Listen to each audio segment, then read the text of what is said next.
Good morning, good afternoon, good evening, wherever you're calling in from today on the Freedom Series live stream session. I've got Babette Bensoussan from MindShifts.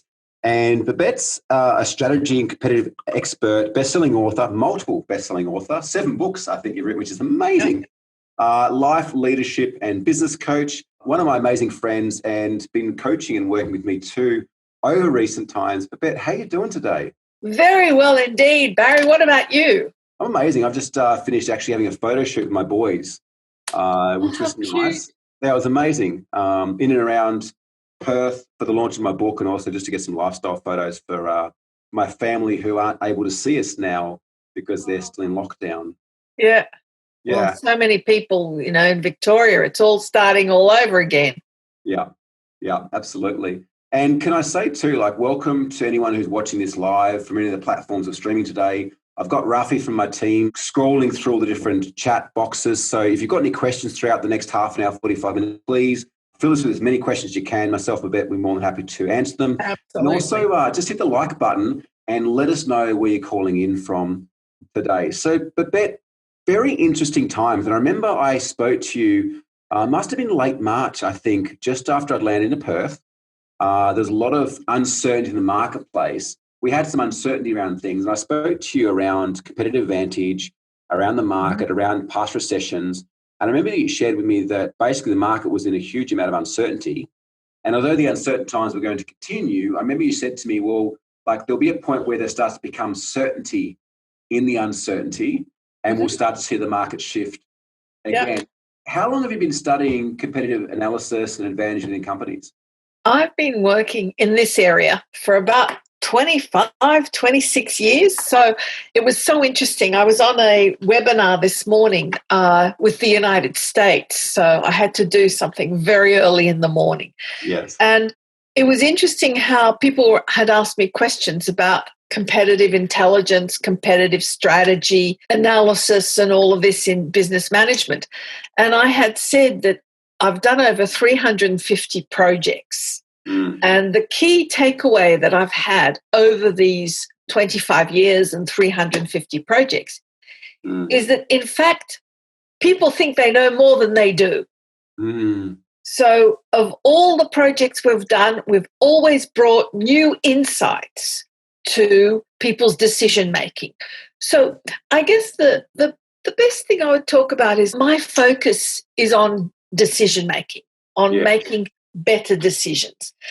And organizations, executives, while they try their best, they don't know everything. And it's what you just said, the uncertainty. Yeah. So, you know, we're beginning to know things are going to be uncertain. So we know that being a large ship like the QE2, it's going to take a long time for it to turn around. While if you've got more flexible, agile teams like smaller speedboats, you can turn the boats around much faster. Yeah. And I think this is where a lot of organizations are going to have to go. I don't know if this is right, and I'd be interested to hear your thoughts. Warfare has changed, okay? So before you had big platoons coming on the beach at D-Day and, you know, attacking Hacksaw Ridge or any of these famous places.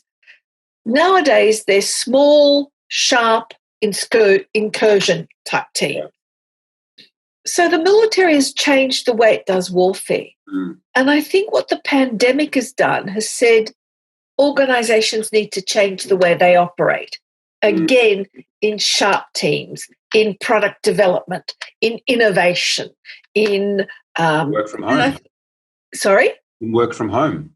Yeah, different things. You can work from home. Now, what does that mean, working from home? Well, it means that people are going to look for different things from their homes.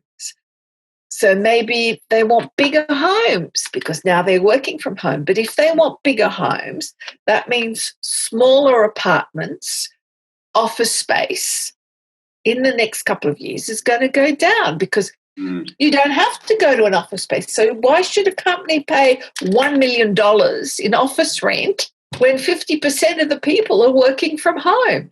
Yeah. And what will that mean to cities with traffic? Mm. Because people aren't travelling in their cars. Already here we're seeing insurance policies where if you work from home and you're not using your car anymore, guess what's happening to your car insurance policy? It's dropping. I think there are ways of estimating what the future will look like. And if you create short, sharp, innovative little teams that can operate on particular issues, I think you're going to be far more flexible in attaining what you're after in the organisation. You're going to be a lot freer, I think, too. Yeah. It's interesting insight, and it's been fascinating. Like, I've spoke to 30, 40, 50 people, maybe entrepreneurs, business owners, the last few weeks. And obviously the pandemic's come up, business growth's come up, freedom in business has come up.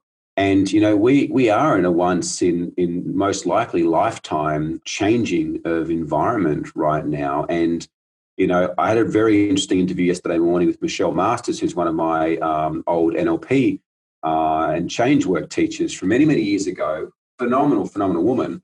And she was kind of sharing that right now, anything that people have been suppressing, fear, guilt, anger, things like that, like this environment is causing, I guess, a little bit of pressure in those things to come to the surface. Absolutely. It's causing us to look at those aspects of us that we've been hiding from or pushing under the surface or not wanting to deal with for so long. Yes, you are so right. I would agree with that. And I think that it's evidenced also in the increase in mental illness and the increase in suicides. Yeah. So we know that every mental ward at the moment in Australia is completely full. There is no room for one more person in any of the mental wards around Australia. We have a dichotomy. So I agree with you, Barry. You've got these issues of guilt, not feeling good enough, how do I go, lost, lack of purpose. All of these things are coming up on the one hand. But on the other hand, do you have the income? Do you have the job to pay for your kids and for the rent and for the food or the mortgage or whatever? And I think people that have this dichotomy of the money and the issues have got to think of a way. What I'm trying to say, I guess, is there a way they can get a coach or someone, particularly a coach, that can help them through this period, that can help them through this dichotomy of belief in the self? It's such an interesting point. Like, I noticed the US-based market seems to be a lot more open to getting coached and more willing to invest in themselves, whereas the Australian-based marketplace, there is a bit more of like, there's obviously the tall poppy syndrome stuff here. There's a mentality around like, oh, I'm doing okay, or I'll just keep soldiering on my own, or just keep trucking along on my own. And there's not the same desire or drive to necessarily go outside themselves for assistance or help. But I also see, though, too, that that's part of the shift. Like, I've been in business for 18 years now. And when I first got into business, I noticed that, like, I almost felt like you were competing against other businesses that weren't even in the same industry as you. It was like you couldn't even go to some guy, like if you're a cabinet maker, you couldn't even go to like a plumber and ask for advice, have a conversation with business, because it was like there was almost this competitive eagerness, like how much you're earning and how many staff have you got on. Yet in the last 18 years, I'm noticing more and more and more collaboration coming through, to the point that even same industries, even plumbers, for argument's sake, are assisting one another because they realize they're stronger together. I think this is part of the mass awakening that we're seeing as well, is people being willing to realize that we're stronger in a community, in a collective consciousness, than we are individually on our own. And I feel that we've gone from being in this separation, right? And we could go way down that path into spirituality, into religion. But I think we're moving out of separation into oneness, into wholeness. Yes, and that's a wonderful approach. I think what happened many, many years ago is that there was an arrogance that if you weren't in my industry, what would you know? And I think that's changed now, that there is so much similarities. A balance sheet or a profit and loss sheet, whether you're a plumber or in furniture or a cabinet maker, is still a balance sheet. Yeah. And I think people have come to realize that businesses, in essence, have the same fundamentals, whether you're a plumber, a carpenter, a mechanic, the same fundamentals. Absolutely. And I think by that understanding has enabled people to work together. And then I agree. I think that then there's also a belief, not everybody, but that there is a belief that working together we all win. Rather than we start talking about the energy, the leadership index, correct? And I was just going to say before we dive into that, and we've got some questions coming in too. We'll get to those in a moment. If you are watching live, thank you so much for being here. We've got a bunch of gold to drop in the next half an hour, so please put your questions and comments below. Keep them coming through, and let us know where you're calling in from. So before we get into the energetic industry index, one thing that I will say too is, like, looking back over history. When we've had these situations, like look at 9/11, like tragic experience, but look at how the people came together thereafter. Yeah. Like look at similar situations like that where there's been this devastating event, but then look at what comes through the other side of that. Yes. Look at the connections, look at the love, look at the contribution. And I think in many ways, especially with what we've been going through right now, there is this pressure, there is this challenge in the environment. It's causing us to do what we should have been doing years ago, which is to support one another, to love one another, to assist one another. Like, there is no shortage of money in the world, yet for some reason, so many human beings have this scarce mindset that if I earn money, it means that you're not earning money. Like, I'm taking away from you. And this is what we spoke about with Michelle yesterday morning as well. Like, it's not a zero-sum game. Like, if I go and stand outside in the sun and soak up the rays, it doesn't mean that you're not getting a suntan. Right? There's enough sun to go around for both of us, as there is wealth, as there is good feelings and love and connection to everything else. Yeah. Before we get the questions, let's just touch on the energy index, because we've kind of ended up there a little bit. This is something I know that you specialize in as well. The Energy Leadership Index is a tool that was developed by a psychologist out of New York, and it comes from the premise that what you think creates what you feel, which will create your behavior. As coaches, and if we can change what you think, we will therefore change how you feel and therefore how you behave. Absolutely. And what he said is that there are 7 levels of thinking, which creates the energy that brings things into your life. Of the 7 levels, it's a scale. So at one end, you've got catabolic energy, which is negative, draining, resisting kind of energy. And then at the other end of the scale, you've got anabolic energy, which is growth-oriented, healing, fueling. We have all 7 levels. He said there were 7 levels of energy. We have all 7 levels in our life. The issue is how much we have of the negative catabolic energy versus how much we have of the anabolic fueling energy or healing energy in our life. And that's a result of our thinking. Yeah. So the world of business and the world around us is generally level 2 thinking. And level 2 thinking, the key perspective of level 2 thinking is I win, you lose.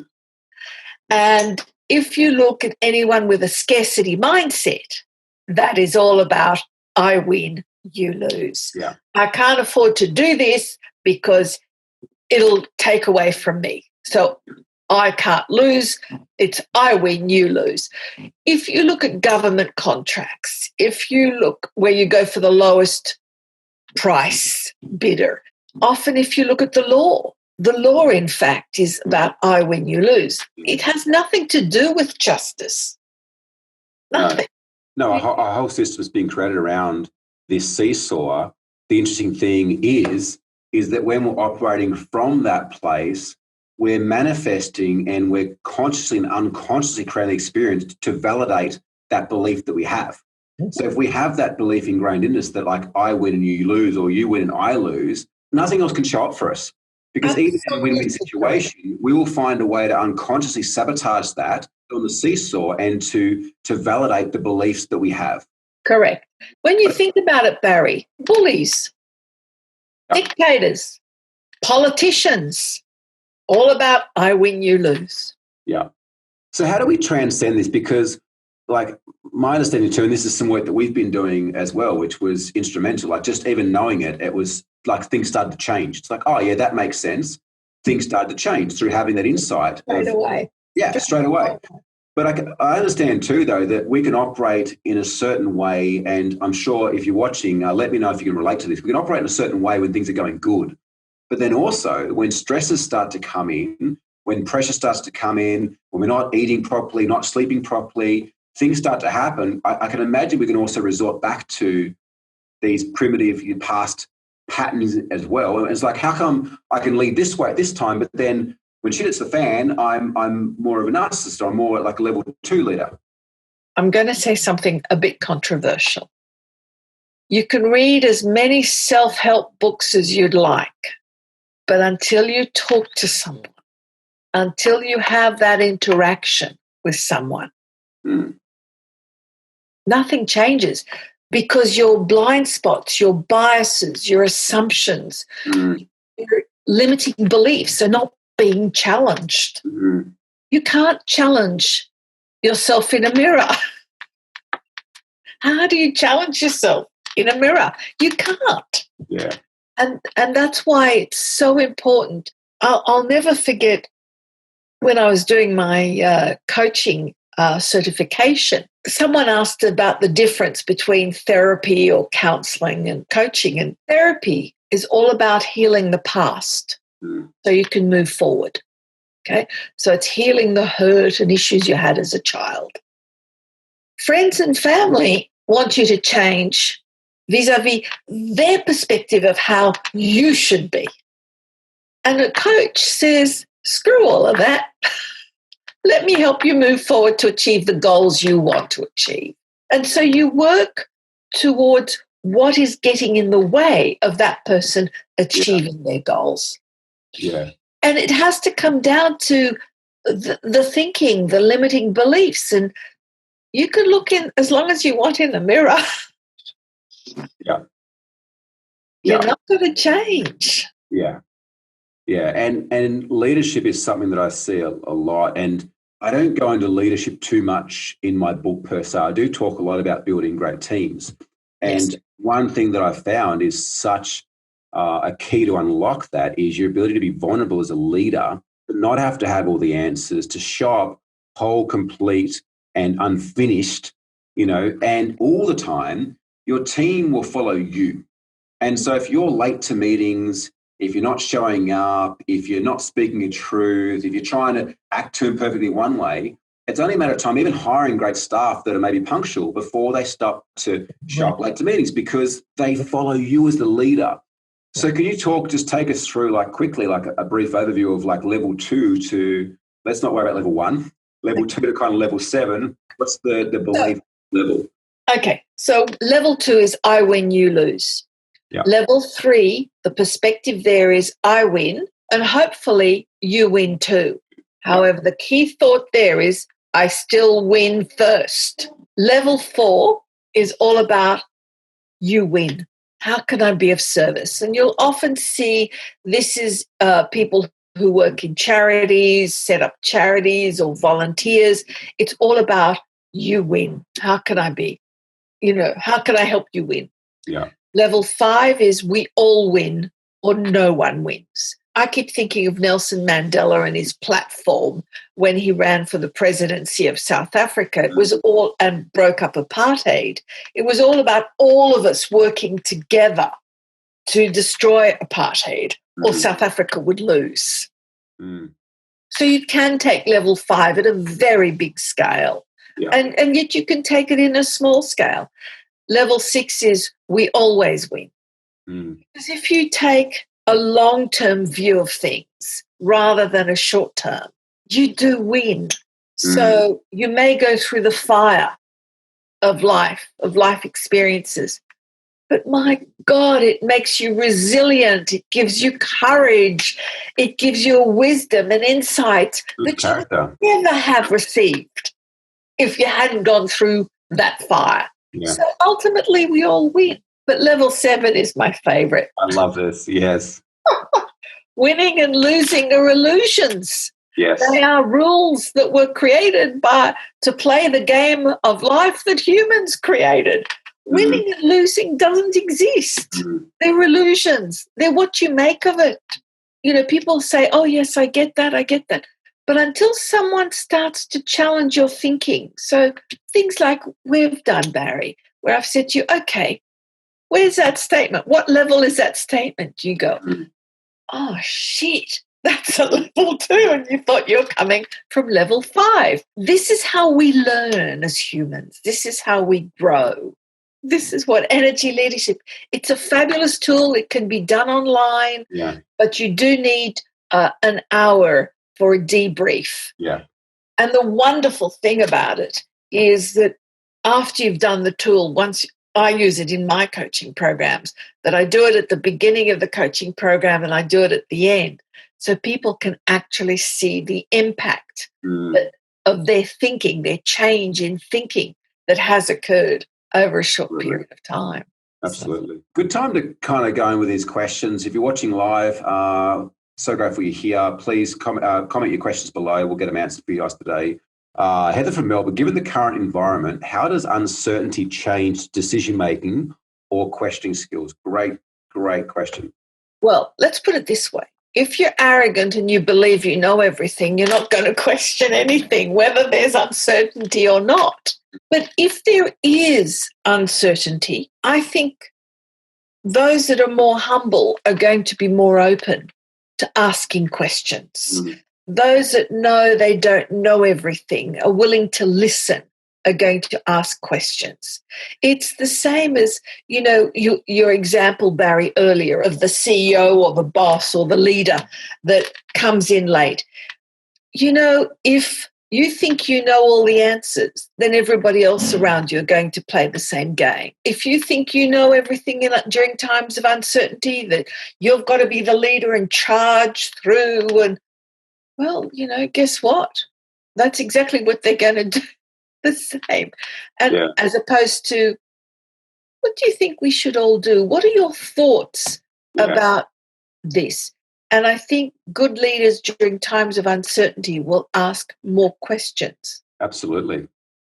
Yeah, I love that. Yeah. Leaders in uncertain times will ask more questions. So essentially, the answer is asking more questions. And I think that shouldn't just wait till uncertain times. I think always. And that comes back into the leadership we spoke about as well. It's like not having to have all the answers. Like, you're not in business to have 20 employees, but still be the one that makes all the decisions, has all the great ideas.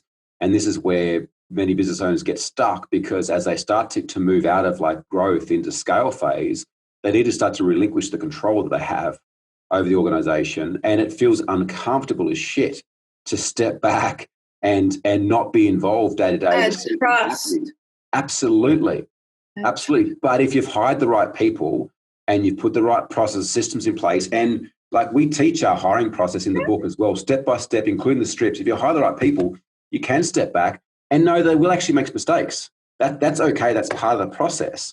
But as you said, like winning and losing are irrelevant. The mistakes are part of the process. It's feedback more than anything. Correct. And I think you've just said it. I don't like the word mistakes and I don't like the word failures.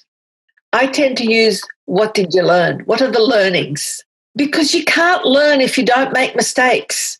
You can't learn. Your employees can't learn if you're breathing over their neck, controlling everything they do. It's like, well, they're not going to do anything. No. And we're not in the 21st century to have robots as staff members, and certainly maybe in some parts of businesses and industries, but you're hiring people for their talent. And, I've certainly found in my experience you get a lot more out of people through allowing them to step up and to make mistakes and to feel that they're trusted by you as well. And the thing is, Barry, if you start looking at things as being a learning opportunity rather than mistakes, I think far too many people are frightened of making mistakes, not only at work, but in their life. Well, because it comes back to that worthiness piece and the piece of belonging. But in a point in time where each and every one of us is so individual, yet we have such a desire to belong, even though we've been all created so individually. Like it's crazy, the human conditioning and the system that we've been brought into. Yet I also believe that the greatest experience of freedom and liberation is through breaking that system and realizing that even being all of you, Babette, you still belong to your family. You still belong in the environment of your friends. But until you can be all of you, you can never attract a tribe anyway. That's true. I think there is one more element that I'd like to suggest, and that is trust. And I don't talk about trusting others. I'm talking about trusting yourself. I think a lot of people need to learn to trust themselves. Far too many people, see, when they say they're scared or what if I make a mistake or what if it's wrong, it shows that you're out there, you're courageous, you're on the edge, and that's a wonderful reflection. But people don't see it. Their thinking is, I'm scared or, I don't trust myself to do this well. I think it's trust. It's interesting how much time, energy, and effort, and even burden we carry with concerns of what we believe other people think of us. Yeah. And to move to a position where that is not there anymore. It's not to say that you're arrogant or don't give a shit. It's not. It's just this, that you know that through showing up authentically as all of you, you're actually empowering others to do the same. You're allowing others to have the same experience. And if you're worried about what others think about you, that is, in fact, a hampering on your own growth. Yeah. It's okay to be concerned about how others perceive you. That's normal. But I think to allow that to get in the way of your own growth, your own mental development, I think is tragic, because you're now allowing other people to live your life. And you're not, as you said, showing up 100% as you. You're not present to who you are. Yeah. And, the wondrousness and the perfection that is in all of us. Yeah. A lot of people don't believe that, but they need to grow into it, definitely. Absolutely. I got a question here from Christy from Adelaide. If you're watching, please put your questions below in the comment where you're watching from. Rafi from my team will send them through and we'll get an answer for you guys. Christy from Adelaide, what's Babette's latest insights in hiring remote talent? There's such a good opportunity right now to hire fantastic talent. I think it's interesting because remote talent, I think it gives you an opportunity to have a much wider audience. But I still think the process has to be the same. What is the skill gap you're looking for? What is the particular contributions you want? Yes, you'll interview people online by Zoom. You'll get a sense. You'll do your reference checking. You'll do all of those kinds of things. It won't change. Yeah. I think what has to be clearer is, what is it that you're looking for? Yeah. I want someone who can do my newsletters. Well, hold on a second. What's the skill? What positioning do you want? Where's the proof that they've done this before? Talk to people, see their examples. I'm just doing an example on newsletters, that you hire someone from marketing. Yeah, and I think most important, though, too, is, are they a cultural fit? Like, it's all good to find a skill set for someone that can write copy, but are they a culture fit for the type of energy that you, in an organization, you want to create? For me, I think those alignment is first and foremost number one key to then look into skill set. And, a lot of people said that you can't create culture online. I think that's bullshit. We've got incredible. Sorry? You can't create culture through virtual teams. And I think it's bullshit. Like at the Game Change, we've been virtual now for 6 years and our culture's amazing. It's innovative. It's entrepreneurship. I hear you. But then you've hired people that have that mindset. That's right. I don't know if I'd call it culture though, Barry. I'd call it mindset. Okay. Tell me more. Okay. So I think often when we look at cultures, we look at, that's an Asian culture or that's a Russian culture. And I think globally now we can say, well, no, that's an entrepreneur mindset. So I would, because you could get an entrepreneur out of Russia, the Philippines, or Indonesia, or Africa. It makes absolutely no difference. Their cultures are different, absolutely. But if their mindsets are the same, you got it. Well, I guess you're creating your own culture through that alignment of the entrepreneurial mindset, right? Bingo. And you That's why the leaders always create cultures. Yeah. Leaders are the ones that create the culture. The owners of the organization, the drivers of the organizations are the ones that create the culture. Yeah. And I feel that's a key to being able to create a profitable business that can work without you. Absolutely. Because if we could emulate the culture like that we have as visionaries, as entrepreneurs within the organization, so even if I'm not there, the organization still looks and acts and breathes and poops and does everything the same as if it was there, because the culture emulates and represents that in which, I guess we gave birth to. Which is the mindset. 100%. Like, how many people right now probably watching this have had or are having experiences where their clients just want to work with them? No, Babette, I just want to work with you. It's like, no, but I've got this amazing coach over here. No, I just want to work with you. I've heard that so many times. That's a culture thing. That's a values thing. That's the way that you set the business up. You've trained your client to just want you. Now, although, Babette, you might be amazing at what you do, it doesn't mean that you can't find someone else equally as amazing as you, right? In a slightly different skill set. Yes, I agree. I agree 100%. And it all, for me, it comes down to the mindset. Yeah. And I think the mindset of the leader, and then it comes back to what you said earlier about, if you're late for a meeting, that's the wrong mindset. If you're not acknowledging people's endeavors, it's the wrong mindset to what you want to create. And this is why I think I prefer the word mindset from a leader's perspective. And then I think what you do create then is the culture, but it's the values that you've created as a result of your mindset as the leader, as the entrepreneur. Absolutely. Yeah, I love that. Comment here too, vulnerability through transformational conversations. Yes, couldn't agree more.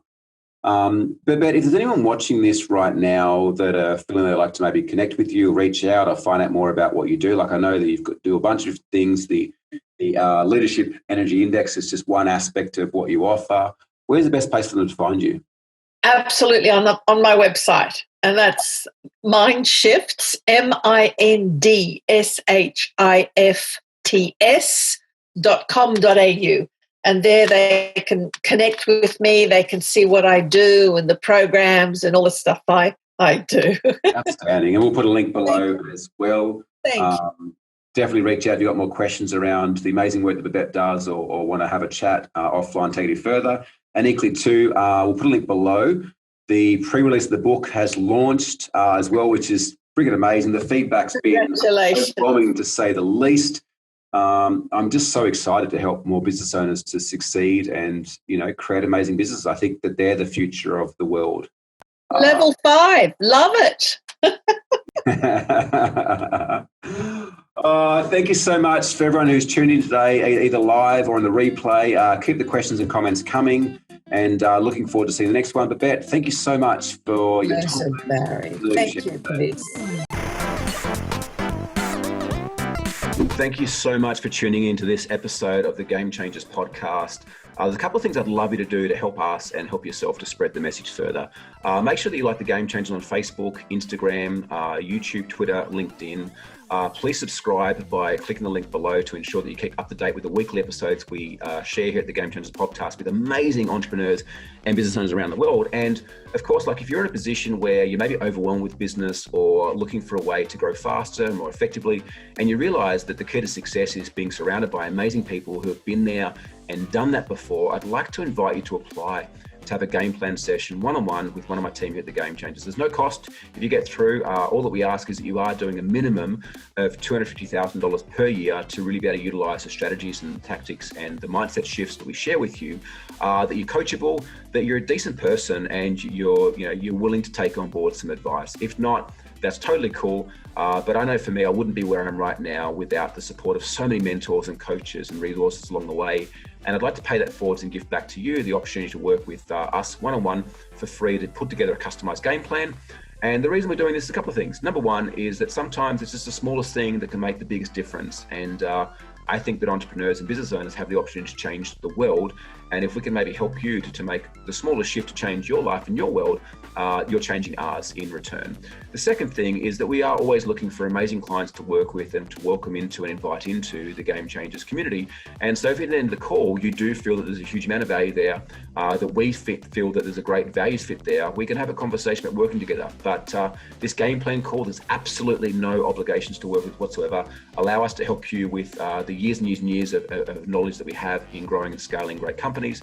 And I think that business owners are the future of the world. If there's a way that we can help you to create a better business, more profit, more fulfillment, more fun, I would love the opportunity to do that now. So click the link below, book your game plan session, make sure you follow us on social, and start to date with the latest episodes of the Game Changers podcast. My name's Barry William Magadity. Thank you so much for your support, and look forward to seeing the next one.